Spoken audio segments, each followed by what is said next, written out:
Good afternoon, students. We have seen Newton's three laws of motion, that is first law, second law, and third law of motion that we have seen in earlier period. Now we will see the next part, and that is law of conservation of momentum. Law of conservation of momentum. आता हा law काय आहे तो बघायचा आहे आपल्याला. आणि the law of conservation of momentum याच्यामध्ये suppose an object A has mass m1 and its initial velocity is u1 and object B has mass m2 and its initial velocity u2.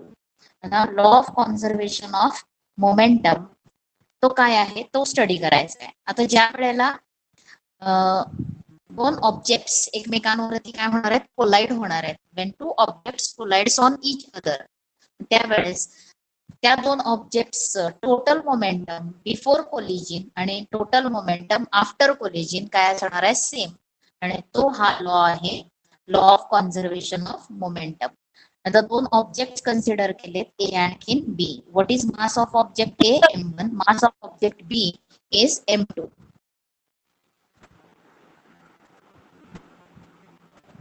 Mass of object B is m2. आता according to the formula for momentum, initial momentum of A. आता मोमेंटमचा formula काय माहिती आपल्याला, momentum is equal to mass into velocity. Product of mass and वेलॉसिटीला म्हणतात momentum. म्हणून object A चं momentum काय येणार आहे, m1 u1. Momentum of object ए काय असणार आहे, m1 u1. म्हणून आता तुम्हाला दोन ऑब्जेक्ट्स आपण कन्सिडर केलेले आहेत. One is object A and the other is object B. Object A चं मास काय आहे, m1.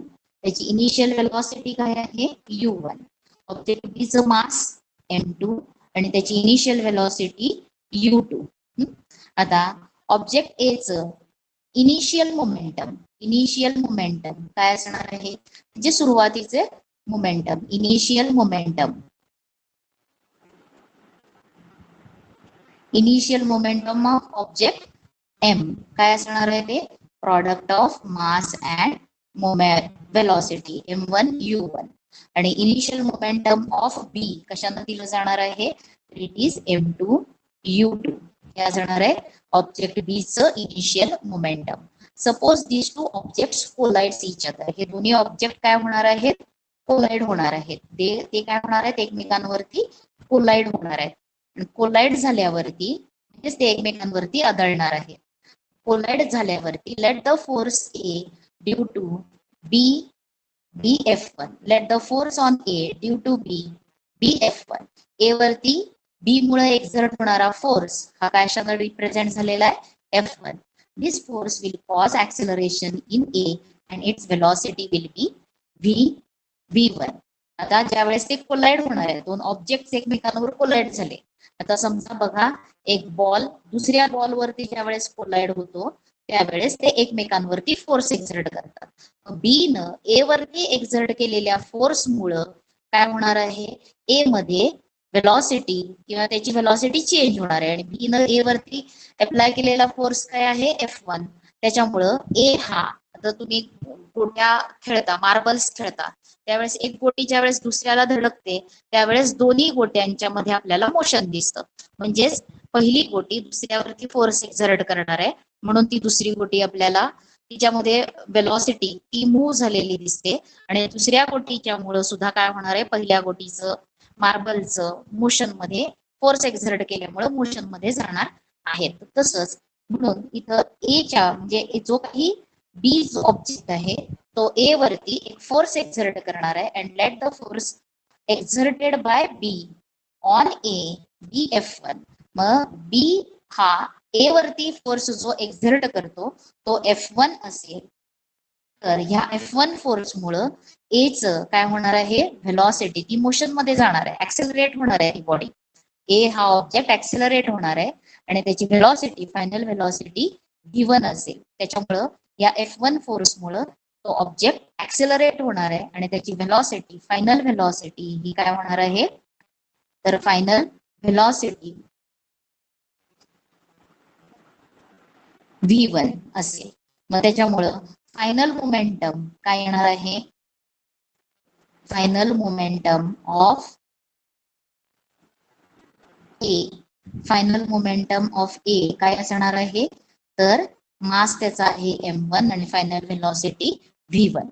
आता तसंच हे झालं कुठल्या ऑब्जेक्ट वरती, आफ्टर कोलिजन ए मध्ये असलेलं फायनल मोमेंटम.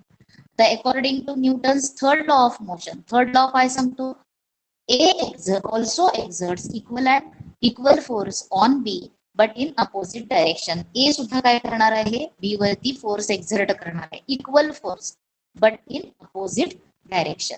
जर B वरती असलेला फोर्स, आता समजा हा जर आपण F2 न डिनोट केला, A2 is a force exerted by A on B. आता according to Newton's second law काय असणार आहे, F2 is equal to F2 हा F1 एवढाच असणार आहे पण इन अपोजिट डायरेक्शन, म्हणून त्याला काय येणार आहे side minus F1.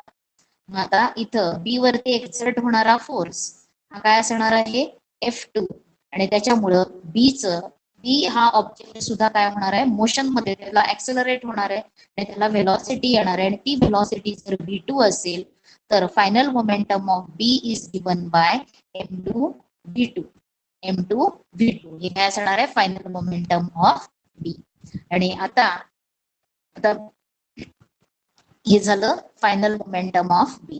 The momentum of B after collision काय येणार आहे, momentum of B after collision m1 m2 v2, आणि momentum of object A after collision काय आहे m1 v1. आता ह्याच्यामध्ये इफ F2 हा जर फोर्स एक्झर्ट होत असेल बी वरती, ए एक्झर्ट करत असेल F2 या मॅग्नेट्यूडचा फोर्स, तर F2 इज इक्वल टू काय असणार आहे, मायनस F1. हे कशावरून लिहायचं आहे, according to Newton's third law of motion. तुम्हाला मी इथे एक स्टेटमेंट लिहायला येतं, F2 is equal to minus F1.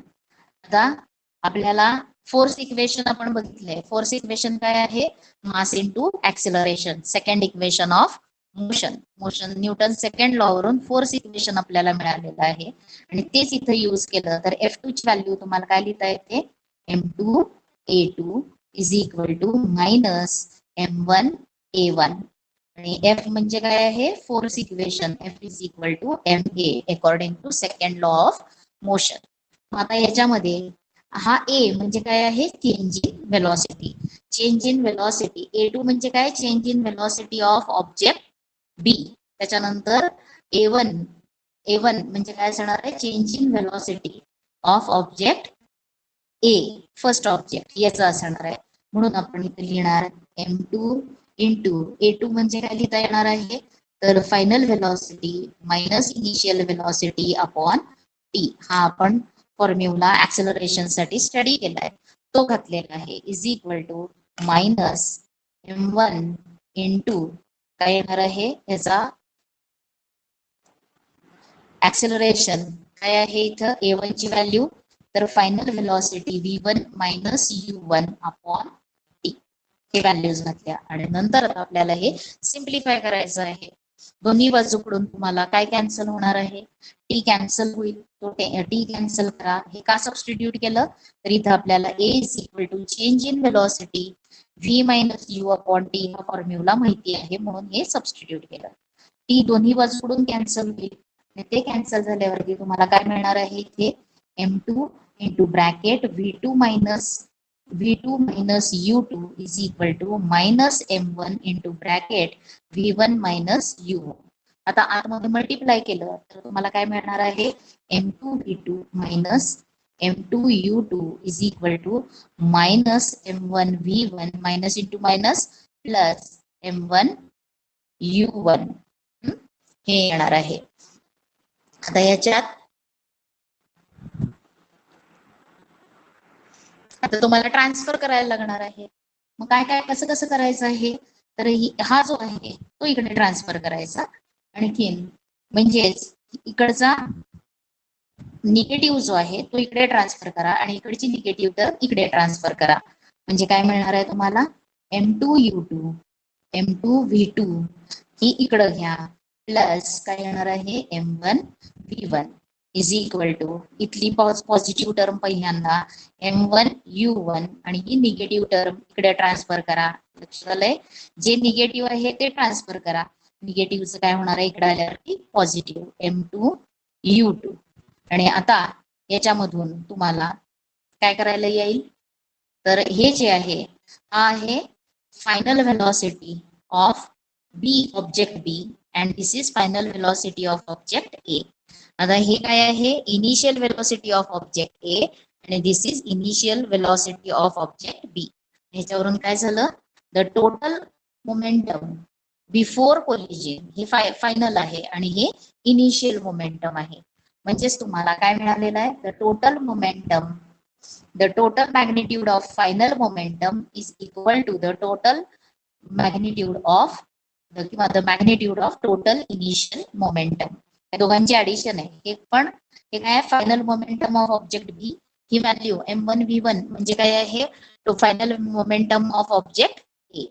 तसंच M1V1 इथं काय आहे initial momentum of object A आणि M2U2 M1U1 हे काय आहे initial momentum of object A plus M2U2 म्हणजे काय आहे इनिशियल मोमेंटम ऑफ ऑब्जेक्ट बी.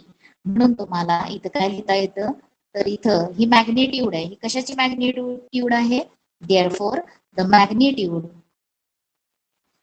तुम्हाला state and derive law of conservation of momentum असा क्वेश्चन विचारला जातो.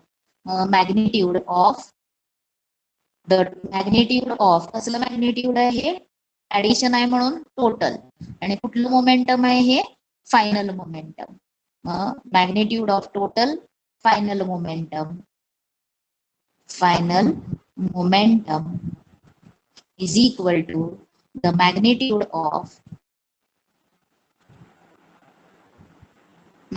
Of total final. आता हे काय आहे U1 हे काय आहे M1U1 त्याच्यानंतर M2U2 काय आहेत M1U1 आणि M2U2 काय आहेत इनिशियल मोमेंटम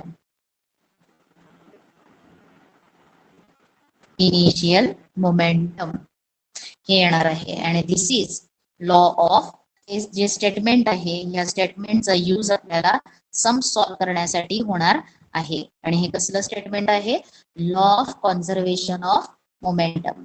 म्हणजेच मोमेंटम कोलिजन व्हायच्या आधीचं momentum total momentum is equal to collision झाल्यानंतरचं टोटल मोमेंटम हे दोन्हीही मॅग्निट्यूड काय असणार आहे सेम असणार आहे. मग इथं बघा thus if no external force is acting on two objects then their total initial momentum is equal to their total final momentum. आणि या स्टेटमेंटला काय म्हटलेलं आहे this statement is true for any number of objects. मग इथं दोन objects collide होत असतील एकमेकांवरती जर आपण एकापेक्षा जास्त दोनपेक्षा जास्त ऑब्जेक्ट्स असतील त्याला सुद्धा हे स्टेटमेंट काय येणार आहे ट्रू होणार आहे. म्हणून लॉ काय आहे व्हेन नो एक्सटर्नल फोर्स तुम्हाला law of conservation of momentum विचारलं तर when no external force acts on two interactive objects there total momentum remains constant आणि it does not change. Total momentum जे आहे ते कॉन्स्टंट राहतं ते चेंज होत नाही. This is a corollary of Newton's third law of motion. The momentum is unchanged after the collision. The momentum get redistributed between the colliding objects. न्यूटनचा third law जो आहे त्याचीच कॉरॉलरी ही आहे. मोमेंटम जे आहे ते अनचेंज राहतं आफ्टर कोलिजन सुद्धा ते बदलणार नाही. फक्त जेवढे इंटरॅक्टिंग ऑब्जेक्ट्स आहेत कोलाइड होणारे त्यांच्यामध्ये ते रिडिस्ट्रीब्यूट होणार आहे. The momentum of one of the object decreases. Collision मध्ये एका ऑब्जेक्टचं मोमेंटम कमी झालं तर दुसऱ्या ऑब्जेक्टचं मोमेंटम काय होणार आहे कोलाइड होणाऱ्या दुसऱ्या ऑब्जेक्टचं मोमेंटम इन्क्रीज होणार आहे. Thus the momentum of one object decreases while that the other increases. Thus we can also state the corollary as follows. हा सुद्धा लॉ तुम्ही लिहिला तरी चालतो. Law of conservation of momentum हे स्टेटमेंट लिहायचं आन्सरला किंवा हे लिहिलं तरी चालतं. When two objects collides, the total momentum before collision is equal to the total momentum after collision. बघा when two objects collides इथं काय आहे दोन ऑब्जेक्ट्स आहेत. एक आहे ऑब्जेक्ट ए आणि दुसरा आहे ऑब्जेक्ट बी, आणि हे दोन्ही काय होत आहेत, कोलाइड होत आहेत एकमेकांवरती. कोलाइड म्हणजे हे आदळणार आहेत एकमेकांवरती, कोलाइड होतात. हा इकडे एरो पाहिजे. हा कोलाइड होतात. मग ते कोलाइड झाल्यावरती total momentum before collision is equal to the total momentum after collision. इथं जर तुम्ही बघितलं हे इक्वेशन, हे काय आहे, आता राईट हँड साइडला काय लिहिलेलं आहे, टोटल मोमेंटम बिफोर कोलिजन आहे, कारण का इथं टोटल इनिशियल मोमेंटम आहे दोन्ही ऑब्जेक्ट्सचं. आणि इथं काय आहे, लेफ्ट हँड साइडला total momentum of objects after collision, collision झाल्यानंतरच आहे इथं. म्हणून when two objects collides, the total momentum before collision is equal to the total momentum after collision. In order to understand this principle, let us consider an example of bullet fired from gun. एखादी bullet, बंदुकीतून गोळी जर आपण झाडली तर काय होत असतं, आता बंदुकीचं मास आणि बुलेटचं मास, बुलेट म्हणजे त्याची गोळी बंदुकीची, त्या दोघांच्या मध्ये फरक आहे. कोणाची मास ग्रेटर आहे, बंदुकीचं मास ग्रेटर आहे आणि बुलेटचं मास काय आहे, कमी आहे. when the bullet of mass m1, आता इथं बुलेटचं मास कशानं कन्सिडर केलंय, m1 न, is fired from a gun of mass m2, गनचं मास काय आहे, m2. its velocity becomes v1 and its momentum becomes m1 v1. मग आता बुलेट ज्या वेळेला फायर होणार आहे त्यावेळेस तिला एक व्हेलॉसिटी मिळणार आहे, म्हणून त्याचं फायनल मोमेंटम जे आहे ते काय असणार आहे, m1 v1. आता बिफोर फायरिंग, हे फायर झाल्यानंतर बुलेटचं मोमेंटम लिहिलेलं आहे m1 v1. आता बुलेट फायर करायच्या आधी, before firing the bullet, bullet बंदुकीत मधून गोळी झाडायच्या आधी बंदूक आणखीन गोळी, हे दोन्हीही त्यांची इनिशियल व्हेलॉसिटी काय असणार आहे, दोन्ही रेस्टला असणार आहेत, म्हणून त्यांच्या इनिशियल व्हेलॉसिटी 0. इनिशियल व्हेलॉसिटी जर 0 असेल तर m1 u1 m2 u2 यांच्या व्हॅल्यूज काय येणार आहेत, 0. इनिशियल मोमेंटम त्यांचं काय असणार आहे, 0. म्हणून before firing the bullet both gun and bullet are at rest and hence the total momentum is 0. त्यांचं टोटल मोमेंटम काय असणार आहे, 0. आणि according to the above law the total final momentum also has to be 0. मग total final momentum सुद्धा काय होणार आहे, 0. म्हणून आपण ह्याच्या इक्वेशन वरून जर लिहिलं, हे आहे फायनल मोमेंटम आफ्टर, हे फायनल मोमेंटम आहे, टोटल फायनल मोमेंटम, आणि ही व्हॅल्यू काय आलेली आहे, 0. कशामध्ये, when a bullet is fired from gun. मग त्यावेळेस तुम्हाला इक्वेशन काय लिहिता येतं, m1 v1 म्हटलं तरी चालेल, m1 v1 plus m2 v2 is equal to 0. कारण की बाजू पूर्ण काय असणार आहे, 0. Initially both are at rest, therefore त्यांची मोमेंटम काय असणार आहे, फायर बुलेटचं मोमेंटम आणि गनचं मोमेंटम हे 0 असणार आहे. म्हणून हे स्टेटमेंट लिहिता येतं, m1 v1 is plus m1 v1 plus m2 v2 is equal to 0. आणि याच्याच वरनं अजून दुसरं इक्वेशन काय तयार होणार आहे, v2 म्हणजे काय आहे, गनची व्हेलॉसिटी, गनची व्हेलॉसिटी. आता v1 ही कोणाची व्हेलॉसिटी आपण अश्युम केलेली आहे, v1 इज फॉर बुलेट. मग गनची व्हेलॉसिटी, गनचं मास m2, गनची व्हेलॉसिटी, बंदूक मधून गोळी ज्यावेळेस झाडली जाते त्यावेळेस बंदूक काय होते, मागच्या डायरेक्शन मध्ये ती रिकॉईल होते, मूव्ह होते, त्याला आपण रिकॉईल म्हणतो. म्हणजे मागच्या डायरेक्शन मध्ये, पाठीमागे गोळी पुढच्या बाजूला जाणार आहे आणि बंदूक जी आहे ती मागच्या बाजूला तिची मोशन होणार आहे, आणि ती जी बॅकवर्ड मोशन ऑफ गन जी आहे त्याला म्हटलेलं आहे रिकॉईल. बॅकवर्ड मोशन ऑफ गन काय म्हटलंय, त्याला रिकॉईल म्हटलेलं आहे. ज्यावेळेस बंदुकीतून आपण गोळी झाडतो त्यावेळेस फक्त बंदूकच, गोळीच पुढे जाणार नाही, तर त्यावेळेस काय होणार आहे, according to Newton's third law of motion, तिथं गन मध्ये पण मोशन फोर्स एक्झर्ट होणार आहे आणि त्या फोर्समुळे ती गन मागच्या डायरेक्शन मध्ये येणार आहे, त्याला म्हटलंय रिकॉईल. म्हणून ती रिकॉईल व्हेलॉसिटी जर v2 असेल तर या इक्वेशन वरून आपल्याला v2 ची व्हॅल्यू काढता येते. आता m1 v1 is equal to, आता तुम्हाला एक्झाम्पल आपण कुठलं बघितलेलं आहे, आता for when bullet is fired from gun. Bullet fire झाल्यानंतर मोमेंटम आफ्टर कोलिजन हे काय आहे, m1 v1. Total momentum after firing the bullet m1 v1 plus m2 v2 is equal to, आता इनिशियल मोमेंटम दोघांचं काय असणार आहे, 0.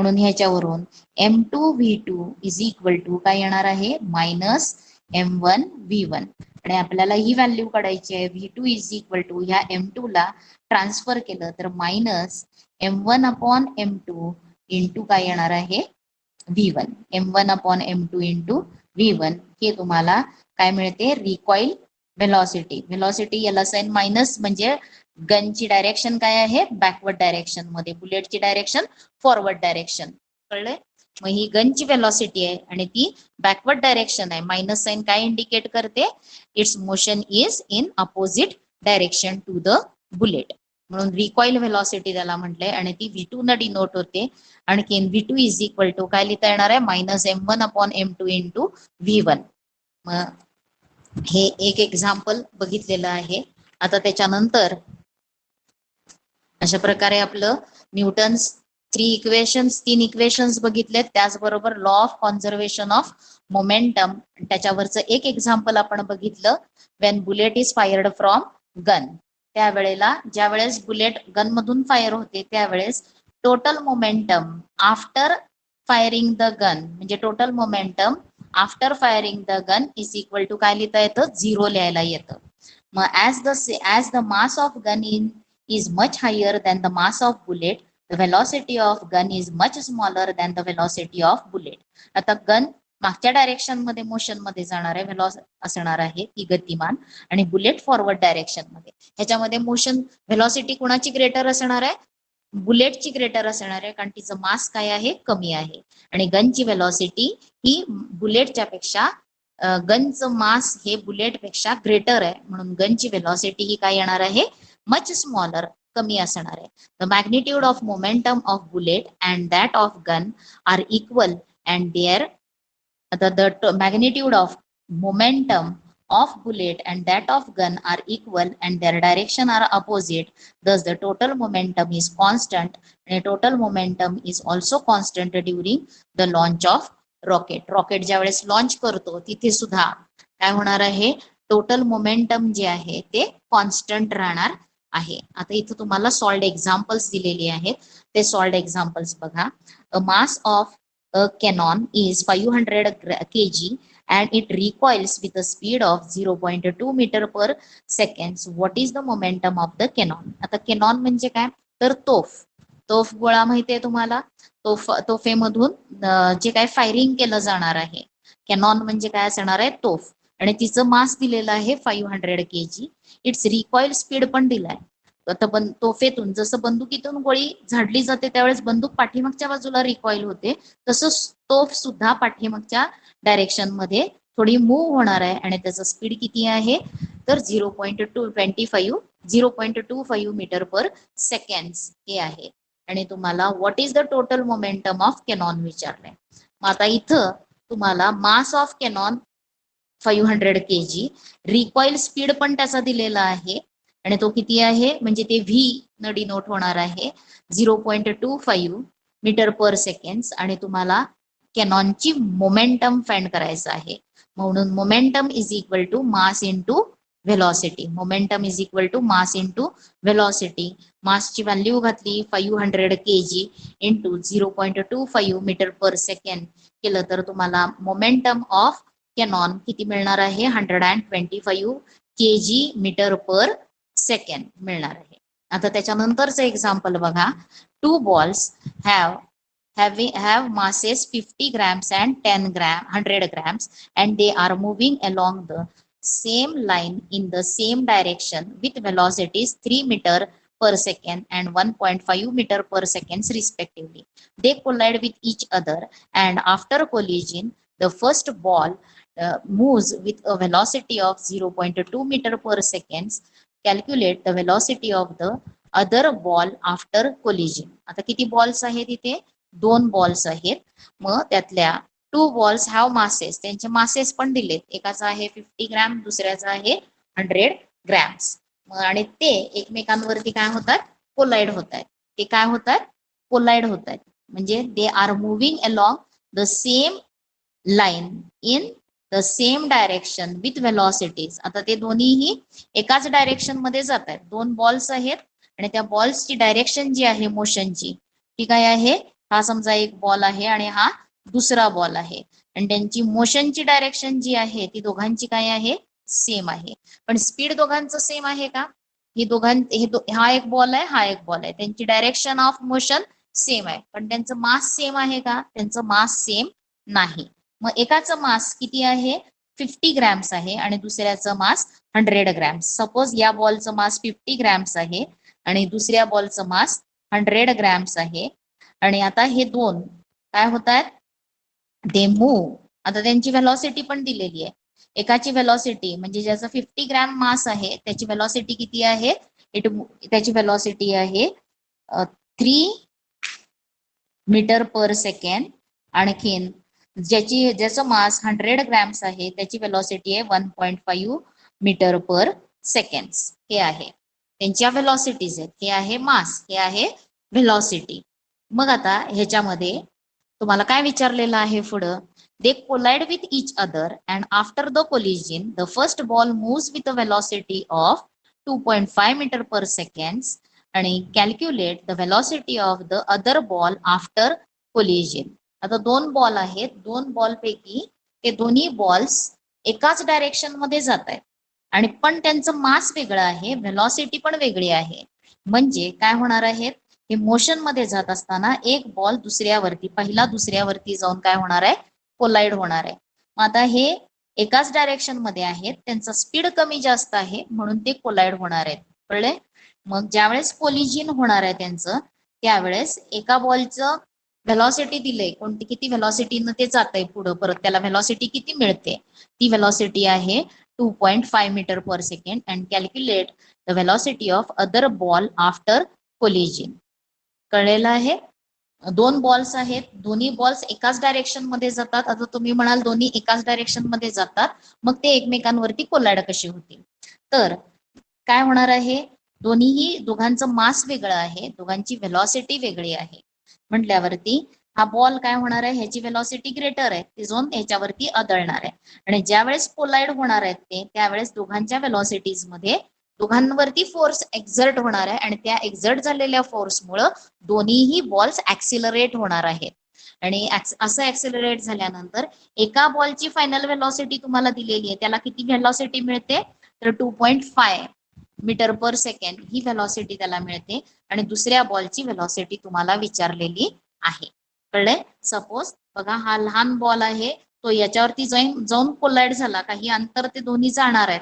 आता ते मोशन मध्ये असताना एका पॉइंटला काय होणार आहे, लहान बॉल जो आहे तो मोठ्या बॉलवरती जाऊन आदळेल आणि तो आदळल्यानंतर काय होणार आहे, त्या दोघांवरती एक फोर्स एक्झर्ट होणार आहे, दोघंही एकमेकांवरती फोर्स एक्झर्ट करणार आहेत आणि दोन्ही ऑब्जेक्ट्स पुन्हा ऍक्सिलरेट होऊन दुसऱ्याच डायरेक्शन मध्ये किंवा त्याच डायरेक्शन मध्ये पुढे जातील. कळलंय? मग त्याच्या वेळेस ते काय होणार आहेत, झाल्यावरती सपोज आता तुम्ही हे खेळता कॅरम, कॅरम खेळता त्यावेळेस एक कॉइन तुमचा दुसऱ्या कॉइन वरती ज्यावेळेस आदळतो आणि ज्यावेळेस ते स्ट्रेट मोशन मध्ये असतात त्यावेळेस त्या कॉइन्स आदळल्यानंतर सपोज ते दोन्ही कॉइन्स आदळल्यावरती ही पुढची तशीच त्या डायरेक्शन मध्ये अजून पुढे जाते आणि याची थोडीशी कमी स्पीड होऊन थोडं पुढे जाणार आहे, पुढची जास्त स्पीडनं पुढे जाणार आहे. तशाच टाईपचं हे एक्झाम्पल आहे. कळलंय? मग एकाचं मोशन दिलेलं आहे, किती स्पीड मिळतं त्याला, म्हणजे हा जो छोटा आहे त्याला एक स्पीड मिळते V2 आणि ते आहे 2.5 मीटर पर सेकंड आणि दुसऱ्याचं व्हेलॉसिटी फाइंड करायची आहे. मग आता इथं तुम्हाला मास जे आहे ते जो 50 ग्रॅम्स आहे त्याला आपण M1 म्हणूया, त्याची व्हेलॉसिटी U1 इनिशियल व्हेलॉसिटी आणि फायनल व्हेलॉसिटी त्याची आफ्टर कोलिजन व्हेलॉसिटी त्याला मिळालेली आहे 2.5. त्याच्यानंतर दुसरा बॉल जो आहे त्याचं मास आपण M2, त्याची इनिशियल व्हेलॉसिटी U2 आणि त्याची फायनल व्हेलॉसिटी आपल्याला फाइंड करायची आहे. मग इथं तुम्ही काय यूज करणार, प्रिन्सिपल ऑफ किंवा law of conservation of momentum हे यूज करणार आणि ते यूज करून तुम्हाला काय लिहिता येणार आहे फॉर्म्युला, तर त्या फॉर्म्युला लिहायचा. काय फॉर्म्युला आहे, तर law of conservation of momentum तो तुम्ही लिहिणार आणि तुम्हाला तिथं व्हॅल्यूज लिहायला येणार आहेत आणि काय लिहायला येणार आहेत फॉर्म्युला, तर M1 U1 plus M2 U2 is equal to M1V1 plus M2V2. लक्षात आलंय? मग आता व्हॅल्यूज घालायच्या. आपल्याला M1 किती आहे? M1 is 50. M1 किती आहे? 50 ग्रॅम्स. आता इथं बघा, पहिल्यांदा हे ग्रॅम्स मध्ये आहेत. आता तुम्हाला ते कशात कन्व्हर्ट करून घ्यायला लागणार आहेत? तर SI युनिट मध्ये कन्व्हर्ट करायचं आहे. 50 ग्रॅम्स म्हणजे किती केजी असणार आहे? तर 50 grams is equal to 0.05 KG. आणि M2 जो आहे 100 ग्रॅम्स, त्याचं कन्व्हर्शन केजी मध्ये किती येणार आहे? 0.1 केजी. कळलंय? मग आता तुम्हाला ह्या व्हेलॉसिटीज SI युनिट मध्येच आहे, metre per second, metre per second, त्यांना चेंज करायला लागणार नाही. मास फक्त एका युनिट मध्ये करून घ्यायला लागणार आहे, म्हणून SI युनिट मध्ये करून घ्यायला लागणार आहे. म्हणून आता इथं तुम्ही 50 न लिहिता इथं काय लिहिणार आहात? M1 ची व्हॅल्यू 0.05 इंटू काय असणार आहे? U1 किती आहे? तर 3 मीटर पर सेकंड, म्हणून इथं लिहिलं 3 प्लस M2 मोठ्या ऑब्जेक्टचं मास किती आहे? बॉलचं 100 ग्रॅम्स म्हणजे येणार आहे 0.1 केजी इंटू त्याची इनिशियल व्हेलॉसिटी किती दिलेली आहे? 1.5 इक्वल टू, आता इथं M1 त्याची व्हॅल्यू 0.05 इंटू V1 म्हणजे त्याला आफ्टर कोलिजन मिळालेली व्हेलॉसिटी, आणि ती व्हॅल्यू आपण किती लिहिलेली आहे? 2.5. किती आहे ती? 2.5 मीटर पर सेकंड, म्हणून इथं तुम्ही लिहिणार 2.5 इंटू काय असणार आहे? सॉरी, इथं प्लस साइन आहे, ते मी प्लस इथं लिहिते, प्लस दुसरं ब्रॅकेट इथं खाली लिहिते. M2 म्हणजे मास आहे बॉलचं, आणि ते मास किती आहे? 100 केजी म्हणजे सॉरी 100 ग्रॅम्स म्हणजे 1 केजी इंटू V2 फाइंड करायचंय. झालं हे इक्वेशन. याच्यामध्ये व्हॅल्यूज घातल्या तर अननोन काय आहे? V2, आणि ते फाइंड करायचंय. आणि आता ते फाइंड कसं करायचंय? तर 3 इंटू 5 किती येणार आहे? 15. आणि आता डेसिमल पॉईंट 2 डिजिट्स नंतर, म्हणून इथं 0.5. या दोघांचं मल्टिप्लिकेशन किती आलं? 15 प्लस आता इथं 15 इंटू 1 येणार आहे 15. आणि आता डेसिमल पॉईंट नंतर किती डिजिट्स आहेत? इथं आहे 1, इथं आहे 1, म्हणजे 2 डिजिट्स आहेत, म्हणून इथं तुम्हाला 0.15. कळलंय? डेसिमल पॉईंट उजवीकडून इकडे जाणार 2 घरं डाव्या बाजूला, आणि ते देणार इज इक्वल टू, आता 25 5 किती असतं? 125. आता आपल्याला डेसिमल पॉईंट द्यायचा आहे 1 2 3, म्हणून इथं 1 2 3 म्हणून येणार आहे 0.125 plus 0.1 into V2, 0.1 into V2. आता पहिल्यांदा या दोघांची ऍडिशन 0.15 प्लस 0.15 तुम्हाला किती मिळणार आहे? ते 0.30. आता इथं हा 0 नाही लिहिला तरी चालतो. 0.3 is equal to 0.125 plus 0.1 V2. आता ह्याला ट्रान्सफर करा पहिल्यांदा, या दोघांच्या मध्ये ऍडिशन आहे, म्हणजे इकडे आल्यावरती काय होणार आहे? सबट्रॅक्शन. आता लिहिताना मी फक्त 0.3 मायनस काय लिहिणार? 0.125 इज इक्वल टू 0.1 V2. आता हे सबट्रॅक्शन करायचंय, ते सबस्ट्रॅक्शन रफ मध्ये करून बघायचं, कारण इथं लिहिलं तुम्ही 0.3 मायनस 0.125. आता इथं तुम्हाला 0 0 लिहायला येणार आहे. इथं बघा कसं कसं करायचंय, आणि त्यांचं सबट्रॅक्शन तुम्हाला येणार आहे 0.175, म्हणून ते तुम्ही डाव्या बाजूला लिहिणार 0.175 is equal to 0.1 into V2. आणि आता V2 इज इक्वल टू, या 0.1 ला इकडे ट्रान्सफर केलं तर ते डिनॉमिनेटर मध्ये जाणार आहे डिवायडेड बाय 0.1. आता एक डेसिमल प्लेस पुढे सरकवा, न्यूमरेटर डिनॉमिनेटर मधून हा डेसिमल प्लेस इथं येईल आणि हा इथं येईल, म्हणजे डिनॉमिनेटरचा निघून जाईल, आणि तुम्हाला येणार आहे 1.75 upon 1 is equal to V2. म्हणून V2 ची व्हॅल्यू किती येणार आहे? 1.75 मीटर पर सेकंड. ही काय आहे? V2 व्हेलॉसिटी आहे, म्हणून त्याचं युनिट लिहायचं मीटर पर सेकंड. कळलंय? अशा प्रकारचे गणित तुम्हाला सॉल्व्ह करायचे आहेत. मग आता हा लेसन आपला काय करायचा आहे? तुम्हाला रिवाइज करायचा आहे. कारण का हा लेसन आपण खूप दिवस झालं शिकतो, मध्येच आपण ब्रिज कोर्स पूर्ण शिकला. आता या लेसन मधले एक्सरसाइज, मला वाटते मी पहिला क्वेश्चन तुम्हाला सांगितलेला असेल करायला, सांगितलेला होता का करायला, तर हा सोडवायचा आहे तुम्हाला. मी हे टिक केलंय, हे तुम्हाला सोडवायला सांगितलं होतं. निगेटिव्ह ऍक्सेलरेशन म्हटल्यावरती यातलं कुठलं येणार आहे, तर ज्या वेळेस ऑब्जेक्टची व्हेलॉसिटी डिक्रीज होते तिथं काय असणार आहे, निगेटिव्ह ऍक्सिलरेशन. आणि ह्यातलं कोणतं येणार आहे, कॉलम 3 मधलं बघा बरं, कॉलम 3 मधलं कोणतं येईल, वाचा. A car initially at rest reaches at velocity, रेस्टला आहे आणि नंतर त्याला व्हेलॉसिटी मिळते 50 kilometres per hour in 10 seconds, म्हणजे इथं व्हेलॉसिटी इन्क्रीज होते रेस्ट पासून. त्याच्यानंतर moving vehicle is moving with a velocity 25 metre per second, म्हणजे हे कॉन्स्टंट मोशन मध्ये आहे.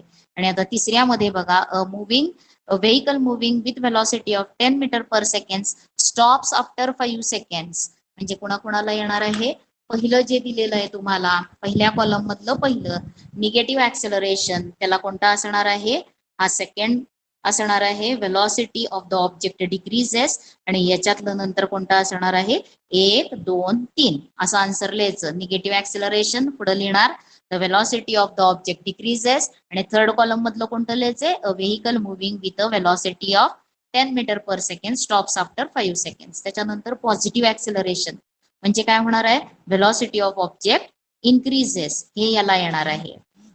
आणि त्याच्यानंतर थर्ड कॉलम मधलं कोणतं येणार आहे, तर पहिलं येणार आहे.